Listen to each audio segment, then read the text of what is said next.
Hello students. Today I am going to discuss about the poem Wind, which is the second poem of your Beehive book. And as you all know that wind is a natural phenomenon, and in this particular poem the writer addresses the wind, saying that the wind is a very destructive force. So in this particular poem the writer has associated the destructive power of wind with the difficulties and adversities of life. He further says that weak people fall under the weight of these difficulties and adversities, whereas strong people emerge out of these difficulties. The strong people remain strong and face the challenges and adversities of life, whereas the weak people fail and fall under circumstances. So in this particular poem the writer encourages us to face the challenges of life. He also says that we must make friendship with these destructive forces so as to face the challenges of life. Now let us begin the poem. The first few lines say, "Wind, come softly, don't break the shutters of the windows, don't scatter the papers, don't throw down the books on the shelf." So the writer is addressing the wind, saying that the wind should come softly, it should not be rough or destructive, it should not break the shutters of the window or the glass shutters of the windows, it should also not scatter the papers and make the room messy, it also should not throw down the books from the shelves. So the writer forbids the wind from doing all sorts of destructive works. But does the wind listen? Let us read further to find out. So the next lines read, "There, look what you did. You threw them all down. You tore the pages of the books. You brought rain again. You are very clever at poking fun at weaklings." Now let me explain you students. The wind does not follow the writer's command. The writer wanted the wind not to be destructive, or the writer expected the wind to stop its destructive works. But the wind did not listen. The wind continued to do its destructive works, like scattering the papers, breaking the glass window panes, and also throwing down the books from the shelves. So the writer says that look what you have done.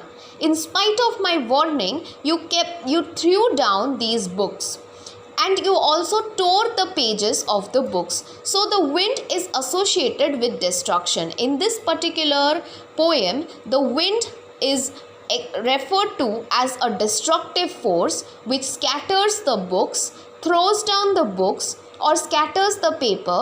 It brings rain again and again, and as if the wind is trying to poke fun or make fun of the weaklings. Weaklings means weak people. All those who are weak are referred to as weaklings. Okay? The strong winds bring a lot of difficulties, and that is how the weak people get crushed under those difficulties. The weak people are unable to bear those difficulties, and so many crumble or many lose their lives. So this is how the wind is associated with the destructive force, and by its destruction it seems as if the wind is trying to poke fun at those who are weak. Now let us move on to the next lines. It says, "Frail crumbling houses, crumbling doors, crumbling rafters, crumbling wood, crumbling bodies, crumbling lives, crumbling hearts."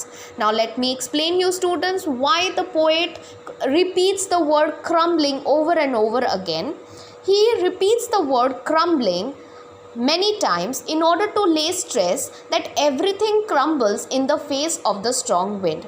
So the writer is saying that when wind is very powerful, it is very strong, it leads to the destruction of many things.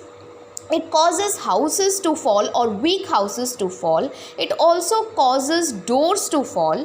It also causes the beams to fall, and buildings also cannot stand against the strong wind. Even the buildings crumble down, the wooden structures also crumble down, and also it crumbles down lives. What does the word crumble mean? Crumble means to fall. Okay, crumble means falling or to cause something to break. Now see, the wind also crumbles down lives. What does this mean? That means in the face of destruction, many people lose their lives because they don't have the ability to face the harsh difficulties. Okay, so let me tell you again, the poet actually associates wind with the difficulties and adversities of life.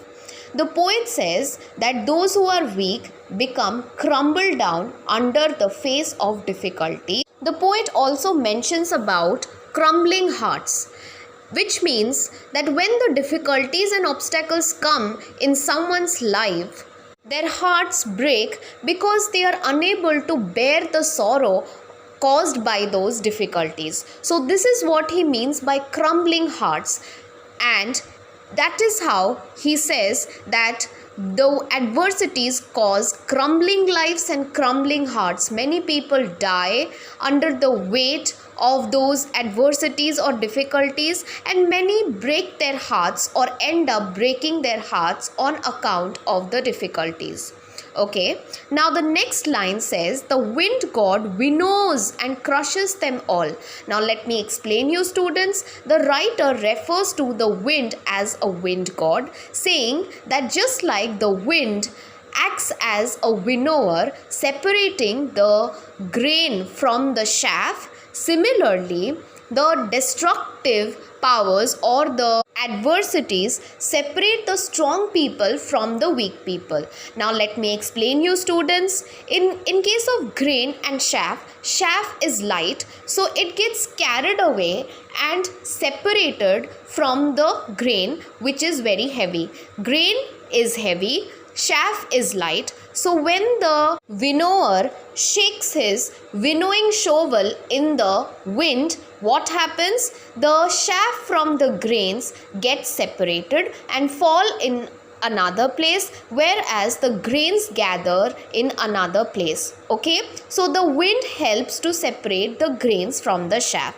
Similarly, the adversities and difficulties that come in the lives of people help to separate the strong people from the weak people.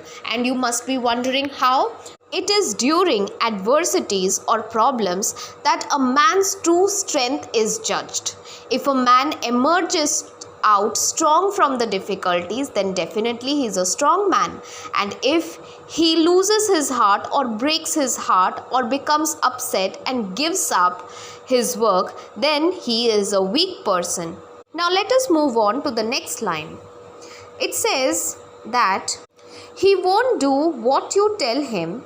So come, let us build strong homes. Let's join the doors firmly. Practice to firm the body, make the heart steadfast. The writer explains that the wind will continue with its destruction. The wind will continue to be destructive. It will not listen to anyone's requests. Similarly, just like the wind, even the adversities and problems will come. They will not listen to anyone, or they will not stop at anyone's requests. So, what can we do? So, it is said that let's join the doors firmly. That means in order to face the wind, we make our houses strong. We use firm doors in our houses so that those doors and the houses do not crumble down due to the wind. In other words, the writer means to say that we must prepare ourselves for the difficulties or challenges in our life that are about to come. We must strengthen our hearts so that we can stand strong at the face of the difficulties. Now let us move on to the last few lines of the poem, and it reads, do this and the wind will be friends with us. The wind blows out weak fires, He makes strong fires roar and flourish. His friendship is good. We praise him every day. So what does the writer ask us to do? The writer asks us to make friendship with the wind. Indirectly, he asks us to be friends with the destructive forces and not to be afraid of them. Okay, so the writer wants us to be strong and he wants us to face the challenges in our lives. This is the true meaning that he wants to say when he says that we should be friends with difficulties or the destructive wind. He further says that we should not be sorrowful when we face challenges or problems in our life. Rather, we should strengthen our hearts in order to face those difficulties. So, he says that in this way we will become happy and become stronger and better in life. Now, let us discuss about the literary devices that have been used in the poem. The first literary device is anaphora. Students, do you know what is anaphora? Now, anaphora is a literary device in which there is a repetition of words in the beginning of two or more consecutive lines. Now, let me give you an example. Students, see line number 2, 3 and 4 of the poem Wind. You see that the word don't gets repeated or at the initial part of the line or at the beginning of the line. So it is the case of anaphora. What is anaphora? It is a literary device in which a word is repeated at the start of two or more consecutive lines. So in the second, third and fourth line, the word don't gets repeated. Similarly, in lines 6, 7 and 8, the word you gets repeated. So it is also the case of anaphora. Now let us move on to the next literary device that has been used in the poem. The second literary device is personification. Now students, do you know what is personification? Personification is a figure of speech in which non-living things are given human attributes.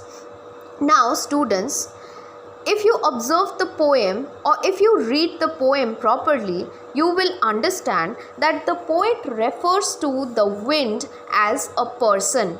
He says, you are, or he refers to the wind by saying you are, as if it were a person. Okay, so that is why the wind has been personified in this particular poem. And what is personification?